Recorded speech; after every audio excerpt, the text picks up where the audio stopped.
because she used to people kissing her ass and moving her around and doing this, that, and the third. You know what I'm saying? Let me. Temperatures rise and melt the ice in my cold veins.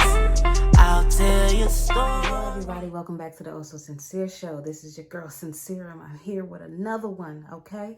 What we're going to get into today, what you already seen by the thumbnail, by the title, and you're here. I want to talk about my stay at Miami Curves Recovery House after my surgery. This video is long overdue, baby Jesus.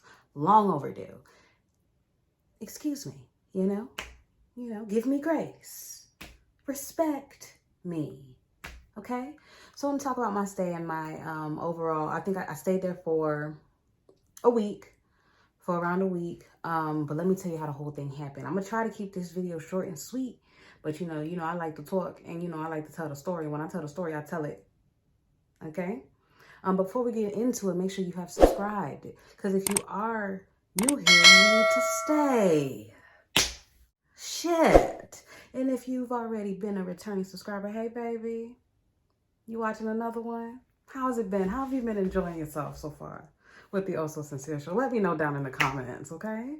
But make sure you like, comment, subscribe, and also make sure you hit that bell and make sure you hit always, because you need to always be notified when I'm posting something.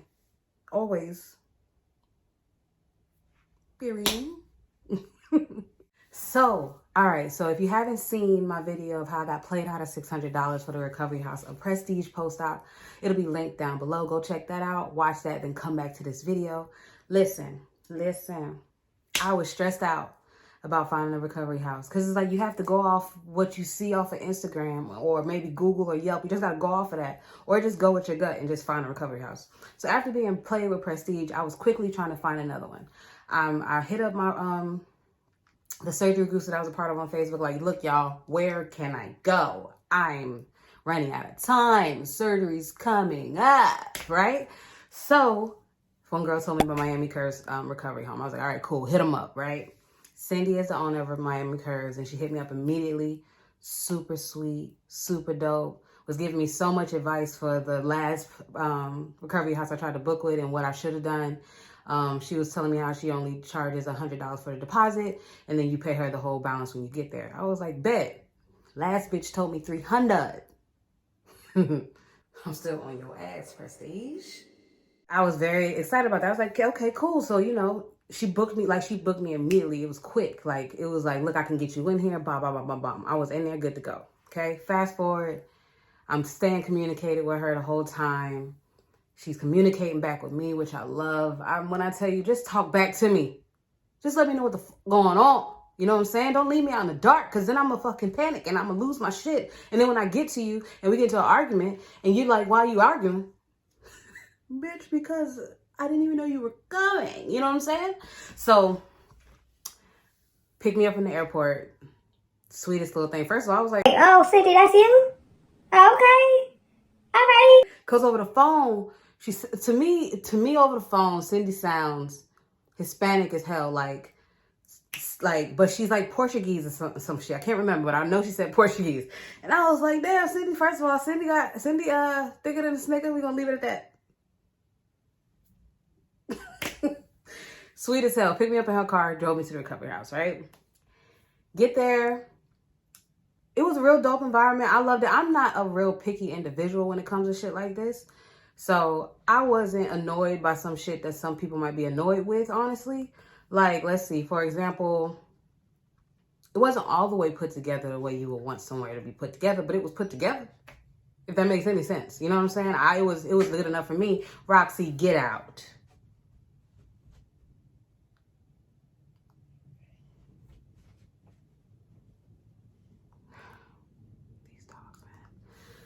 So she introduced me to everybody, and that made me helped me figure out what room I was going to be in. And there was like a room with 3 beds, a room with 2 beds, a room with 2 beds. I chose one in the room with 2 beds, and thank God I chose that room because I had the best roommate, Mariah. I love you, girl. How you doing, boo? You good? You better be good now. I'm gonna text you. Be on the lookout, okay? So had a good old time with her there. But anyway, back to the whole setting up everything. So I get there, pay Cindy her money, boom, she introduced me to everybody. We talking in the car before we even get to the airport, and she was just saying how the cook is Haitian. You know, I got a Haitian pastime. You know what I'm saying? So, I love the Haitian cuisine. So I was like, oh, your cook is Haitian? Bet. I need some pickles. She was like, just tell them and they'll make it, blah, blah, blah. And I was like, I didn't want to fucking just be like, hey, bruh, make me some pickles. You know what I'm saying? Just make whatever you want. I ain't want to be that type of person. I don't know them like that. So get there. Meet everybody. Miss Isme is my favorite person. Oh my God. Miss Isme is my motherfucking favorite. She's Haitian as well. Older lady, wise lady. Let me just say that. Loves her job. Cares about the girls that comes in there. All of them do, honestly. All the nurses and people that they had coming and helping us out gave a fuck. Okay? Let me say one thing about Miami Curves. You gonna love the staff, for sure. Met Miss Isme, she was like, I reminded her of my daughter or whatever. So if you haven't watched my BBL videos, those will be linked down below as well. So you can check out somewhat of my stay there. You kind of get a glimpse of what it looks like just a little bit. So back to the story. So my stay there was dope. I was enjoying the food. I have no complaints about the food. But if you're a picky eater, oh my God, just eat the food. You just got out of surgery. There's no point for you to be picky right now. And also another thing I want to say too, because this is going to have a lot to do with the rest of my story on this, but you got to watch the girls you staying at these recovery houses with, okay? Some females is way more dramatic than others, man. And some, even though their pain probably is real, let me just say that. Their pain is probably real, but some females is way more dramatic than others. So you might get a great experience where the other female might not get a great experience because she used to people fucking kissing her ass and moving her around and doing this, that, and the third. You know what I'm saying? Let me refocus. Just be aware of the females that you have in the recovery house with you, because some of these bitches ain't like, oh shit, I don't need your information after I leave. Like that type of shit. So met some really dope girls in there and had a good little time, but there was certain moments within that. So a couple days in the stand, dope, good food, water, getting all the help I need, had all the diapers I needed. But, I was like, damn, who thought I didn't think I needed more diapers? But I did, whatever. Great help. They had Miss Fiona. That was another nurse that came in. Wendy, look, y'all. Wendy gonna come off as a little like, what? Like, at first, right? Give us some time. I actually love Wendy. She's Jamaican. Wendy's Jamaican. Wendy, if you watching this video, comment down below, tell me if I'm right. Because I think you're Jamaican. I think Miss Fiona was Jamaican as well. Ooh, I might be wrong. I don't know. But it was very Caribbean up in there. Very Caribbean. So, Wendy was dope. She was a great help. The soup was the bomb. Love the soup that they made because they make a big batch of like some chicken noodle soup or something homemade. Great when you're just getting out of surgery and you can't eat nothing. Everything stayed clean. They cleaned up after us nonstop. I didn't feel, the only thing that bothered me was like my urinal next to another bitch urinal. But I was like, where else we supposed to put the urinals? Like, it was just like, okay, whatever. I guess we're all very comfortable with each other in here. There was a situation where a girl didn't feel like she was being taken care of, right?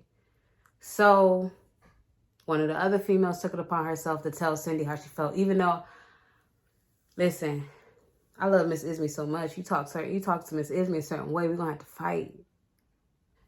Period. That's, I was really loving this lady. Like, I was like, that's my motherfucking mama. Like, don't play with Miss Isme. She is the shit.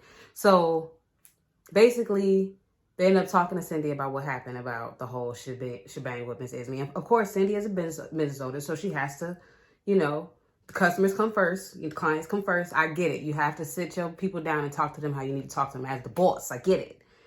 But my heart was so broken after that. Miss Isme came in and she was like real sad about it because she's very passionate about her job.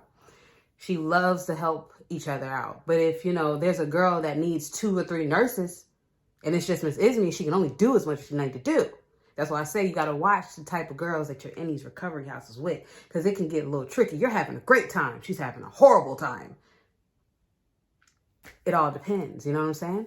So it broke my heart to see Miss Isme sad about that, because I feel like she felt like, tell me if you feel like I'm not doing you good or not. If I'm not treating you good, let me know. To not let her know and go straight up to the boss man, the boss woman, excuse me. It was like, boy, man, I was crying. I don't know if it's because I was under surgery and I was in pain and just emotional, but I was crying for her. I felt so bad for Miss Isme, because it's just like, she treated me good, so I didn't feel like she needed to be talked to like that. Cindy, I felt some type of way. I ain't gonna lie, Cindy. I did feel some type of way. But I do understand you're a businesswoman and you gotta do what you gotta do. But you hurt my feelings when you hurt Miss Isme's feelings. So, but I understand the whole concept of what was going on. So that was a little hiccup in, how I felt about the whole thing. Mind you, I'm still having a great time. I'm still having a great time. Met some great people. Met two young little chicks from New York or whatever. Haven't heard from them, should have known. Haven't heard a word from them. You know what I'm saying? One of them wanted to get home to her boyfriend immediately. She was adamant about going home. I kind of think that somebody was cheating, but that's none of my business. But anyway, so me and Mariah having a ball. We fucking eating, getting Red Lobster delivered. I don't know. I'm not going to tell you the address. No, I'm not going to get involved in that. Because if you ain't a secretive motherfucker, you don't deserve to know the address. Okay? So there was Uber Eats being delivered, but it was with the trustworthy individuals that's going to keep the address the way the address need to be at. You know what I'm saying? Don't y'all go trying to trick Cindy and then have stupid shit happen at her motherfucking recovery house. Okay? But anyway, we was eating Red Lobster. And I ain't had Red Lobster in a minute. And I told listen, feed the fat. That's how I took it. Feed the fat. But I had a dope time. I got to meet some great people. There also became a moment where...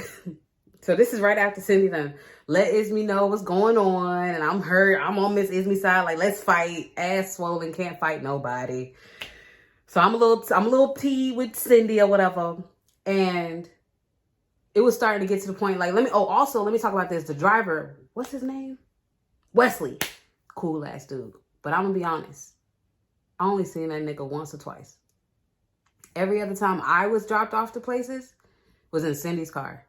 I don't know what was going on, but I barely saw Wesley. But that's the van. When I found out how I was sitting in Cindy's car after surgery, thank God I was still under anesthesia. Because I'm like, Cindy, how the hell you get me in this car like this?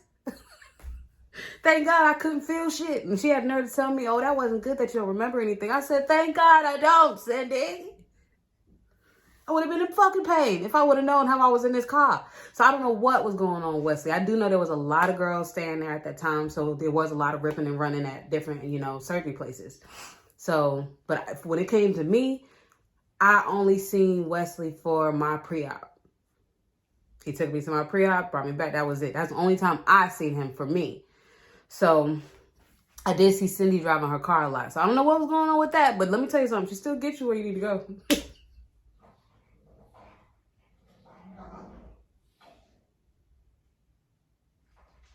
So that's just a random part of it. So I don't know if maybe Wesley was more there for your visit, but he was barely there for mine. You know what I'm saying? I just got to keep it real.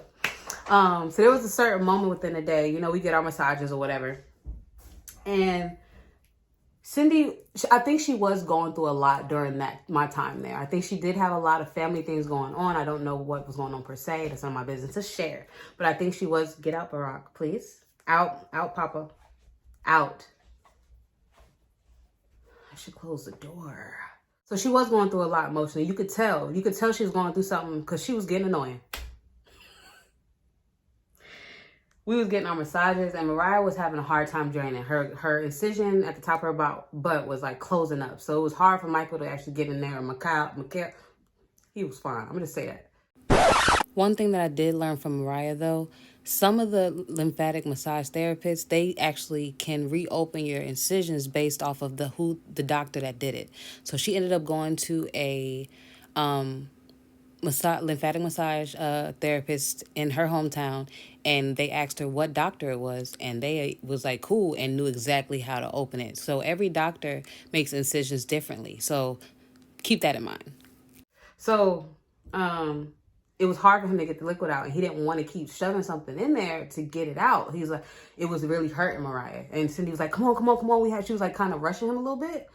So, and it was making the experience for Mariah a little painful. I was like, I kept was like, Cindy, we good? We good? Ooh, girl, we good. Do you need to go get anything? like, I was trying to get her to like, Cindy, go ahead, girl, because you're going through a lot and you stressing us out, and we already stressed. Our body's already stressed, Cindy. Go get some tissue. Like, I was just like, oh my God. It got to the point where when Cindy came in, we was just like, oh shit, what's about to happen? Cindy about to do some shit.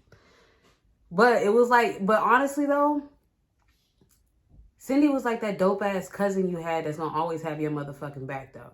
So that's why I'm like, I can't tell y'all not to book Miami Curves. I can't even do that. Even though I had my moments of sadness from Miss Isme and my irritation with my annoyance with fucking Cindy from time to time, I can't tell y'all not to book with them. I really can't, because honestly, to me, Cindy came out to me as a dope ass cousin. She helped me when I was fucking like, literally like, I don't know what I'm gonna do. She had my motherfucking back. She made sure we was taken care of in there, no lie, while still going through her own personal things. You know what I'm saying? She still made sure we were good. So I would say book with Miami Curves, y'all. No lie. You're going to be annoyed. You're going to be going through your own little thing mentally. And you're going to have a lot of things going on. But when I tell you you're going to have a great experience, you're going to feel taken care of. At least I felt taken care of. You know what I'm saying? Like I said, there was a female there. I didn't feel so taken care of. But also, there was a lot more stuff I could say that wasn't taken care of. But that's her issue, not mine. For real. I loved it. If I get surgery again, which I do plan on getting around to, I don't know when that's going to be, but I do plan on getting around to, I'm booking Miami Curves every time.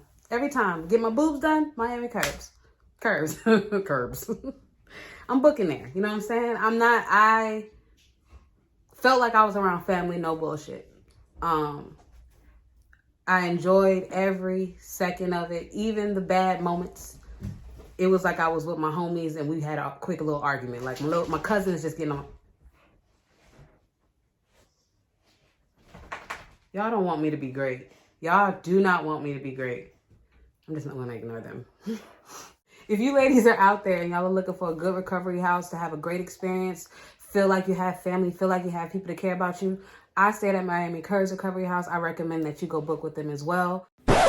Okay, just a heads up. You're going to have to give yourself a shot the day of your flight, 4 hours before your flight, to prevent blood clots while you're on your flight. So Ms. Isme and them are not allowed to administer those shots to you. So you're going to have to get your surgery sister to do it. I could not stab myself for the life of me. So I definitely had to get my homie Candace to do it for me because I just couldn't do it, honey. But if you're up to it, go for it. If you're not up to it, go grab your surgery sister, let her do it for you, and get on that flight safely. Make sure you follow them on Instagram. I will have them linked down below. I don't regret ever going. I appreciated everything Cindy did. You know, she's definitely my big sis. You know what I'm saying? You know, my big sis, I'm going to have to sit down and have a conversation with one day. You know what I'm saying? Like, she was dope, honestly. Like, I can't even front with you. Even throughout the moments, I really enjoyed her. So go ahead and book with Miami Curves. You know what I'm saying? And be open-minded. If you're a bougie bitch, don't fucking... Go ahead and pay $3,000 a fucking day if you want to. And barely get taken care of. I don't know, because I don't know how nice those places are. You know, if you share your experience with some nicer recovery houses down below. Because I don't know. But I'm just saying, if you that type of bitch that need everything to be perfect, need everybody to be waiting on you and blah, blah, blah, blah, take your ass somewhere else. This is family-oriented. This is family-oriented recovery home. If you ain't trying to be down with the family, you could chuck it. You know what I'm saying? But I hope y'all enjoyed the video. That's how my stay went. I will definitely book with Miami Curves again. And I hope you book with them for your recovery, for your surgery, whatever surgery you may get. Make sure you like, comment, subscribe. Thank you for kicking it with your girl Censire. Welcome to the Also Sincere Show. And I'm out. It was like 2 in the morning. I just got back on the road. Not thinking about where I'm been. Not worried about where I'm gonna go. Somebody call 911. I'm thinking about selling my